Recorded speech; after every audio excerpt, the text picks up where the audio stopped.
جھارے کی میت کبھی اس قبرستان اور کبھی اس قبرستان، جا کر قاری کو کہتے ہیں کہ اس کا جنازہ پڑھا دو۔ قاری یہ کہتا ہے کہ اس میت کو واپس مسجد سے باہر لے جاؤ، میں نے اس کا جنازہ نہیں پڑھانا۔ سیدھا رخ کیا قبرستان کا۔ اس میت کو دفنانے کی غرض سے رکھا گیا تو قبرستان والوں نے اور اہل علاقہ نے یہ کہا کہ ہم نے اس قبرستان میں اس کو دفن نہیں کرنے دینا۔ جب دوسرے قبرستان میں اس کو لے کر جایا گیا کہ ہم اس میت کو اس قبرستان میں دفن نہیں ہونے دیں گے۔ ناظم کو صرف اتنی اجازت ملی کہ تم اس قبرستان میں اس کو دفن تو کر دو، مگر اس جگہ پر نہیں، وہ سامنے کوڑے کے ڈھیر میں۔ کرین ہائر کی بلائی، کرین نے گڑھا کھودا اسی بدبودار جگہ پر، کوڑے کے ڈھیر پر۔ علاقے والے اتنے ظالم تھے یا جو ہوا وہ بالکل ٹھیک ہوا؟ السلام علیکم، میں ہوں تہمینہ شیخ۔ گجرانوالہ کے علاقے وانڈو میں موجود ناظم کی یہ ڈیوٹی لگائی جاتی ہے کہ حسن عرف جھارا، اس کی میت کو مسجد میں لے جایا جائے اور اس کا کفن دفن کروایا جائے۔ ناظم میت کو لیتے ہیں، مسجد میں جاتے ہیں اور جا کر قاری کو کہتے ہیں کہ اس کا جنازہ پڑھا دو۔ قاری یہ کہتا ہے کہ اس میت کو واپس مسجد سے باہر لے جاؤ، میں نے اس کا جنازہ نہیں پڑھانا۔ بحث مباحثہ، تل کلامی، لیکن جنازہ نہ پڑھایا گیا۔ اپنے ملازمین کو بلایا، جنازہ اٹھایا، اپنے ملازمین کو بلایا، میت اٹھائی اور مسجد سے باہر لے گئے۔ سیدھا رخ کیا قبرستان کا۔ قبرستان میں جا کر اس میت کو دفنانے کی غرض سے رکھا گیا تو قبرستان والوں نے اور اہل علاقہ نے یہ کہا کہ ہم نے اس قبرستان میں اس کو دفن نہیں کرنے دینا، اسے باہر لے جاؤ۔ بحث مباحثہ لیکن ناکامی۔ پھر یہ ناظم اسی میت کو اگین اٹھاتا ہے اور دوسرے قبرستان میں لے جاتا ہے جو وانڈو میں ہی موجود ہے۔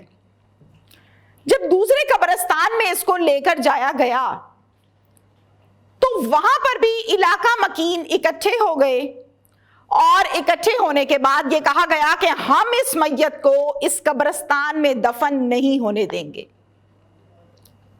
بحث مباحثہ ہوا، تل کلامی ہوئی، لیکن میت کو دفن نہ ہونے دیا۔ جھارے کی میت کبھی اس قبرستان اور کبھی اس قبرستان۔ ناظم نے پھر سے اپنے ملازمین کے ساتھ دوسرے قبرستان سے بھی جنازے کو، میت کو اٹھایا اور اٹھا کر تیسرے قبرستان میں لے گیا۔ وہاں بھی علاقہ مکین اکٹھے ہو گئے اور اکٹھے ہونے کے بعد لوگوں نے یہ کہا کہ یہاں پر یہ دفن نہیں ہوگا۔ بہت ترلے منتیں سماجت کے بعد ناظم کو صرف اتنی اجازت ملی کہ تم اس قبرستان میں اس کو دفن تو کر دو، مگر اس جگہ پر نہیں، وہ سامنے کوڑے کے ڈھیر میں۔ ناظم نے کیا کیا؟ اس نے کہا ٹھیک ہے۔ گورکن کو بلایا اور اسے کہا کہ قبر کھودو۔ قبر کھودنے کا کہا گیا تو گورکن نے کہا کہ میں قبر نہیں کھودوں گا۔ اس نے کہا میں 4 گنا پیسے دوں گا۔ اس نے کہا آپ 8 گنا پیسے دیں، میں نے قبر نہیں کھود دی۔ خیر، کرین بلائی، کرین ہائر کی بلائی، کرین نے گڑھا کھودا اسی بدبودار جگہ پر، کوڑے کے ڈھیر پر۔ اس گڑھے میں اس میت کو پھینکا گیا اور گاڑ دیا گیا، یا آپ یوں بھی کہہ سکتے ہیں کہ چلے جی دفنا دیا گیا، کیونکہ کوئی اس میت کو غیر تو غیر اپنا بھی ہاتھ لگانے کو تیار نہیں تھا۔ یہ شخص کون ہے؟ حسن عرف جھارا۔ لوگوں نے اس کے ساتھ ایسا سلوک کیوں کیا؟ کوئی کندھا دینے والا نہیں ہے، قبر کی جگہ مل نہیں رہی، غسل دینے کو کوئی تیار نہیں ہے، آخر ہے کیا؟ اور ناظم کے ساتھ اس کا کیا تعلق ہے؟ یہ ڈیٹیل کے ساتھ میں آپ کو بتاؤں گی۔ علاقے والے اتنے ظالم تھے یا جو ہوا وہ بالکل ٹھیک ہوا؟ اس پر میں بات کروں گی آج کے ویلاگ میں ڈیٹیل کے ساتھ کہ اتنا گھنونا سلوک آخر کیوں ہوا۔ گجرانوالہ میں یہ افسوسناک واقعہ پیش آیا ہے اور گجرانوالہ کا اور گجرانوالا کا جو علاقہ ہے وہ ہے جناب وانڈو. وانڈو میں ایک محلہ ہے, اس محلے کو کہتے ہیں راجپوتا محلہ.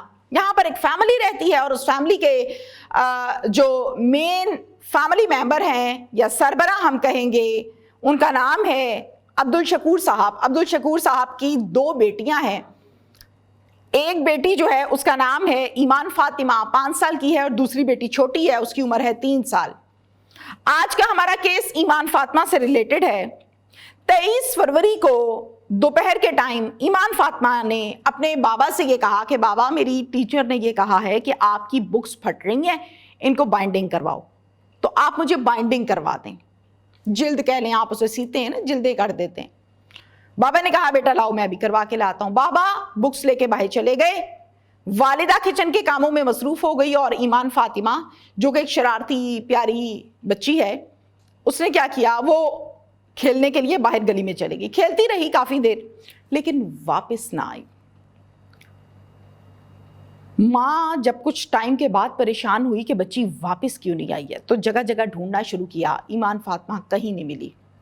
باپ کو فون کر کے بتایا. اتنے میں باپ باہر کے کام نپٹا کے جب گھر آیا تو اس نے بھی خوب ڈھونڈا, لیکن بچی کہاں نہ ملی, کہیں نہ ملی. اہل محلہ نے ساتھ مل کر خوب ڈھونڈا, اعلانات کروائے, بچی کہیں نہ ملی. عبدالشکور کے بھائی کہتے ہیں مجھے ایسا لگتا ہے ہمارے محلے کے ہی کسی آدمی کا یہ کام ہے جس نے ہماری بچی کو اغوا کر لیا ہے. تو اس کا حل یہی ہے کہ وہ لوگ جو کرمنلز ہیں, جن پہ پرچے ورچے ہیں یا جو نیگیٹو ایکٹیویٹیز میں ملوث ہیں, ان کے گھروں کو چیک کرتے ہیں. کہتا ہے ٹھیک ہے چلو آؤ چلیں. چلو جی, اب یہ علاقے والے ہیں, کچھ یہ فیملی ہے, یہ لوگوں کے گھروں کو چیک کرنے لگے ہیں. تو سب سے پہلا جو گھر چیک کیا گیا وہ تھا حسن عرف جھارے کا. حسن عرف جھارا جو ہے یہ کرمنل آدمی ہے, منشیات بیچتا ہے, استعمال کرتا ہے, چوریاں ڈکیتیاں کرتا ہے, بہت سے اس کے اوپر پرچے ہیں, اور اس کے علاوہ یہ جیلیں بھی کاٹ چکا ہے. اس کے گھر میں جب گئے اور جا کر کہا کہ ہم نے چیک کرنا ہے, تو ان کی والدہ جن کا نام ہے شائستہ بی بی, شائستہ بی بی یہ کہتی ہے کہ ہمارے گھر کی چیکنگ کیوں کر رہے ہیں. محلے والے فیملی والے بتاتے ہیں کہ ہماری ایمان فاطمہ نہیں مل رہی. ہم نے کہا چلو ساروں کو گھروں کو چیک کر لیتے ہیں. تو شائستہ بی بی کہتی ہیں پتر تیاں سانجیاں ہوندیاں نے, تیری تی کی تے میری تی کی, پریشان نہ ہو لب جائے گی. تے اسی کی کرنی ہے تیری ایمان فاطمہ, ساڈے تے ہتھاں چ پلیے ودیے وڈی ہوئی ہے. مار اور یہ چیخ رہی ہے, زبردستی گھر کی چیکنگ شروع کی. جس کمرے میں یہ بات ہو رہی ہے اس کے بالکل ساتھ والے کمرے کو دیکھا گیا جو کہ کچا ہے. زمین پر نظر ڈالی تو مٹی بڑی نرم نرم سی ہے. جیسے آپ کسی زمین کو کسی جگہ کو کھوٹی کرتے ہیں نا, تو وہ بڑی نرم نرم سی مٹی ہو جاتی ہے, اس طرح سے مٹی ہے. گھر والوں کو شک پڑتا ہے کہ مٹی ایسی کیوں ہے. وہ مٹی کو پاؤں سے ذرا پیچھے ہٹاتے ہیں, ہاتھوں سے پیچھے ہٹاتے ہیں, تو نیچے سے ہلکا سا ایمان فاطمہ کا بازو نظر آ جاتا ہے. او ہو چیخو پکار, رونا دھونا.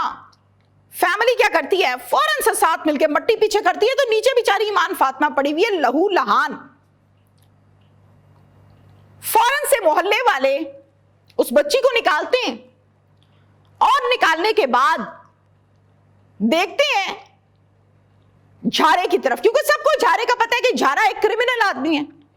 جھارا اسی لمحوں میں وہاں سے بھاگنے کی بھرپور کوشش کرتا ہے, لیکن محلے والے اس کو بھاگنے نہیں دیتے, پکڑ لیتے ہیں اسے.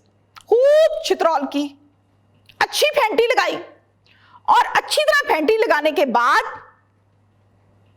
پوچھا کہ کیا کیا ہے تم نے. کہتا ہے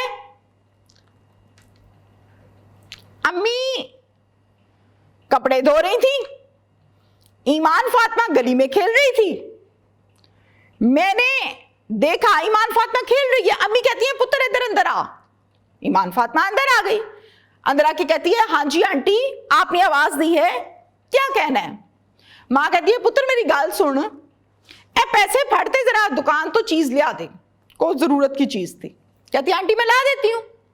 اب شائستہ والدہ وہ چونکہ کپڑے دھو رہی ہیں, وہ فوراً سے اٹھ کے کپڑے جو دھوئے ہوئے ہیں ان کو پھیلانے کے لیے چھت پہ چلے جاتی ہیں. اللہ اکبر. جب وہ چھت پہ چلے جاتی ہے تو یہ بچی چیز لے کے واپس آتی ہے تو یہ شخص حسن اور جھارا حرامی آدمی بچی کو دیکھتا ہے, اس کی نیت بدل جاتی ہے, اس کے اندر حرام زدگی آ جاتی ہے, بچی کا بازو پکڑتا ہے, کمرے میں لے جاتا ہے اور اس کے ساتھ بدفعلی کر دیتا ہے. اتنے میں امی کپڑے ڈال کے واپس سیڑھیوں سے نیچے اتر رہی ہیں تو دیکھتی ہیں کہ یہ کیا ہو رہا ہے. اینٹیں پکڑتا ہے, بچی کے سر پہ مارنے شروع کر دیتے ہیں, 1 2 3 4. بچی بیچاری 5 سال کی معصوم بچی کہاں اینٹ برداشت کی ہوگی, پہلی بھی اینٹ برداشت نہیں کی ہوگی, اور میرے خیال سے اس سے پہلے ہی بیچاری کے ساتھ جو ظلم ہوا شاید اسی سے دم نکل چکا ہو. خوب اینٹیں ماری, گلا دبایا, تشدد کیا, لہو لہان کیا, اٹھایا, ساتھ والے کمرے میں جا کے گڑھا کھودا, اس میں پھینکا, اوپر مٹی ڈال دی. اور یہ سارا کام کروانے میں شائستہ شامل ہے. حسن اور جھارے کی ماں کہتی ہے ہن تو باہر جائیں گے تینوں لوکاں نے پھڑ لینا ہے, تینوں پولیس نے پھڑ لینا ہے, ہن اینوں صاحب. تو ساتھ مل کے یہ سارا ظلم چھپایا. میں حیران اور پریشان ہوں کہ بیٹا تو گندا تھا ہی, ماں نے کیا کردار ادا کیا. محلے والوں کے سامنے اقبال نے جرم کر لیا, پولیس کو کال ہو چکی تھی, اتنے میں پولیس آئی, لہو لہان اٹھایا, پولیس کے حوالے کیا, پولیس لے کے تھانے آ گئی, گرفتاری ڈالی. اللہ اللہ خیر سلام. والدین یہ بتاتے ہیں, ایمان فاطمہ کے والدین, کہ جھارا ہمارے ساتھ مل کر پورے محلے میں, مساجد میں ہمارے ساتھ مل کر ڈھونڈتا رہا ہے ایمان کو, مسجد میں اعلان کرواتا رہا ہے, روتا رہا ہے. اور یہ جو بی بی ہے شائستہ, جھارے کی ماں, یہ ہمارے گھر آگے بار بار پوچھتی تھی دسو بچی دا پتہ لگا جے, ہائے مینوں نیند نہیں آندی, میں بڑی پریشان ہاں. یہ کون کہہ رہے, جس نے ہاتھوں سے مارا ہے, یہ وہ کہہ رہی ہے.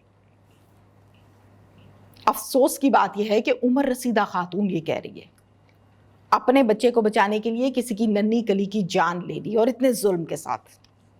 میں بڑی پریشان ہاں, کدوں لبے گی میری ایمان. یہ جملے توبہ استغفار. گرفتار ہوئے ابھی 2 دن گزرے تھے کہ پولیس نشاندہی کے لیے کہیں لے جا رہی تھی, پولیس مقابلہ کرنا پڑا, اور پولیس مقابلے کے دوران یہ پار ہو گیا. اہل علاقہ کو جب اس کی پار کی خبر ملی, ہلاکت کی خبر ملی, تو انہوں نے پھولوں کی پتیاں اور پھولوں کی بارش کی پولیس والوں پر کہ بہت اچھا کام کیا ہے. پولیس والوں پر تو پھولوں کی بارش ہو گئی, یقیناً انہوں نے قانونی کارروائی بہترین کی, ملزم پکڑا, اہل محلہ نے بڑا اچھا کردار ادا کیا. جب آپ کو پتا ہوتا ہے, ریکویسٹ ہے اور میسج سمجھ لیجئے کہ یہ بندہ ہمارے محلے کا کرمنل ہے, اس پہ پرچے ہیں, چوریاں ڈکیتیاں کرتا ہے, یہ جیلیں کاٹ چکا ہے, اس کے علاوہ اس کے پاس منشیات کا سلسلہ بھی ہے, تو آپ ایسے بندے کو ہائی لائٹ کیوں نہیں کرتے, بار بار پولیس کو خبر کیوں نہیں دیتے؟ اگر یہ کام یہ تمام اہل محلہ جو ساتھ کھڑے ہیں اس ٹائم, بہت اچھی بات ہے, اگر یہ تھوڑا سا پہلے یہ کام بھی کر لیا ہوتا تو شاید آج ایمان فاطمہ ہمارے بیچ میں ہوتی. خدا کا واسطہ ہے اپنی بچیوں کو باہر گلی میں کھیلنے کے لیے نہ جانے دیں. درندے پکڑ لیتے ہیں, بھیڑیے پکڑ لیتے ہیں, مار دیتے ہیں بچیوں کو. یہ ایک واقعہ نہیں ہے, ہزاروں واقعات ہیں.